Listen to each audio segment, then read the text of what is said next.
guys, welcome back to my channel. Yes, I fell and injured my ankle and my foot and my left side. Um, Yesterday I went to the post office. I had a couple of packages there and I wanted to get my mail. And I did let the clerk know that I would be closing my box or that they could just go ahead and close it out on Thursday. I will go by there. Well, I'll probably have to get Jill to go by there Thursday afternoon and see if there's any more mail in there. But I just wanted to remind y'all that I will no longer have a post office box. So please don't send anything to that old box because I am not leaving a forwarding address. But I was carrying the box in my hand and I was walking out to the parking lot. And I missed stepping down off of the curb. And I just splattered out into the parking lot and landed on my left side and twisted my ankle, and it's all bruised and very sore in here on the inside and very sore on the instep. So I managed, it is my left foot, so it didn't bother me to drive home, but I had trouble getting up the stairs last night. So I called Jill and she came over and brought this ace bandage for me and examined it, and I can, wiggle my toes and I can move my foot. So we ascertained that it is not broken and that I don't need an x-ray. But it sure is sore and I can't walk.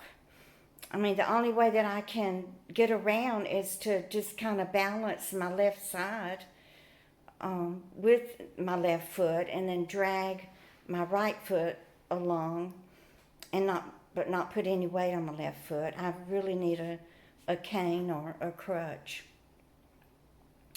But let me turn this around so I can talk to you facing the camera. So I didn't sleep well at all last night because my blood pressure was up. Anytime I get an injury, then my blood pressure goes up. So I just had the throbbing in my body, and my ankle and foot was throbbing and hurting. So I had trouble sleeping, and so today I just haven't been able to get in the kitchen and cook or do anything. I'm just sitting here with this ace bandage on it, and then I'm putting an ice pack on it for 15 minutes every couple of hours, and taking a leave and alternating a leave with Tylenol. I can't take too much a leave because it does upset my stomach. But I was supposed to babysit today, but Jill had to call out of work. She's still having problems with the inflammation from the COVID vaccine. I think the last thing I told y'all about was her tongue swelling, and now the swelling is back in the soles of her feet. And, whenever the soles of her feet swell, she has problems walking also. And that happened to her, I think it was Sunday night or yesterday, that the soles of her feet swelled from the vaccine. And she has talked to some of her coworkers who are having the same allergic reaction to the vaccine and who are having the different swelling in their body parts also. And they told her that it lasted about 3 months. So I believe October the 9th will be 3 months since she had her second COVID vaccine. So we are hoping that her allergic reaction will also dissipate from her body. But, I have very strong bones, and I know it's because I drink a lot of milk and eat a lot of cheese and dairy, and I also take 2 magnesium every day, which it also has vitamin D and calcium in it, and I take 2 Citracal every day. Or most every day. Sometimes I do forget to take my vitamins, but I guess for the past 20 years I have taken those supplements along with a multivitamin. So that's probably what kept me from breaking my foot or breaking my leg or breaking my arm. I just splattered onto the parking lot, and my glasses went flying across the parking lot, and I had to try to get up and hobble over there and get my glasses and pick up the package and get back in my car and drive home. The hardest part was getting up the stairs. So I'm just going to probably be laid up here for a few days, and luckily I had some food already cooked in the refrigerator, so I really wasn't even hungry last night. I just ate some of those crackers that I had bought from Dollar Tree and ate some cheese and salami with that. So I do have the leftover food in the refrigerator that I can heat up for my dinner tonight. But I am grateful and thankful that I didn't break anything, because it would have been awful. You know, it will be terrible if I ever do break a leg or a foot, because I wouldn't even be able to live here. There's no way I could get up the stairs. So I'm just gonna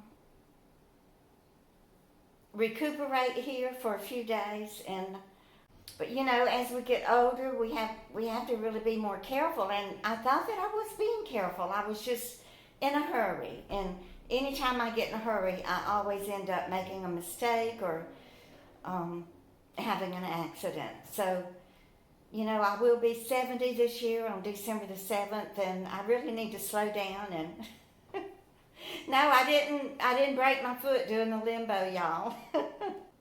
I told y'all about the time that I lived in Pensacola and hit a I guess it was January. I guess it was black ice, and my car spun out of control, and I hit a utility pole, and I broke my right ankle when that happened, and broke all 3 bones, and the talus bone came out of the ankle. It left a big hole in my ankle about that big around, and I passed out. I don't even remember. I remember when I hit the utility pole, it came crashing over the car and broke the windshield, and sparks went flying everywhere. And I remember opening the door to try to get out of the car, and as I opened the door, a man behind me, he had stopped and said, "Don't get out of the car, you have power lines all around you." And then that's when I passed out. So I don't remember the paramedics coming and getting me out of the car or anything. But I'm sure it had to be a mess, because they had to shut off the power. I'm sure the power company came, and this was at night, and they took me to the hospital. I never even woke up, even at the hospital.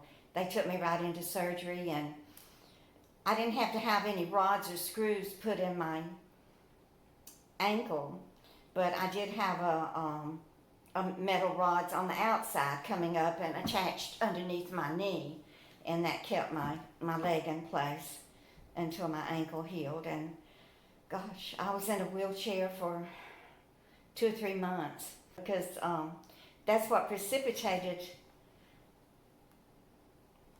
me having to move to New Jersey.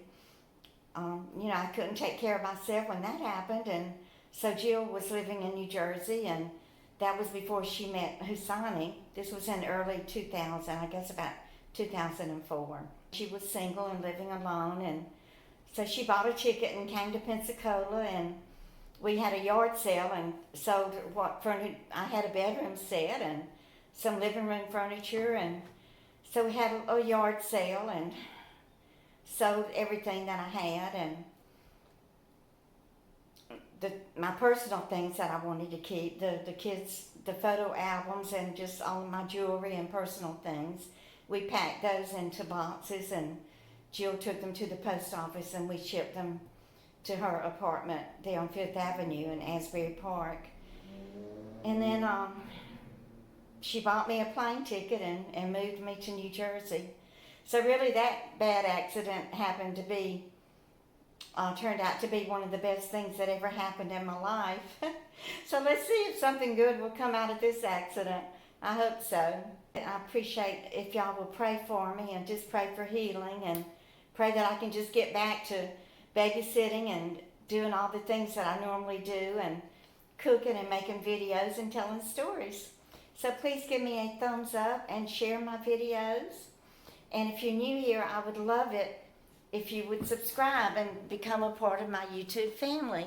And y'all just keep on coming back. Bye, guys.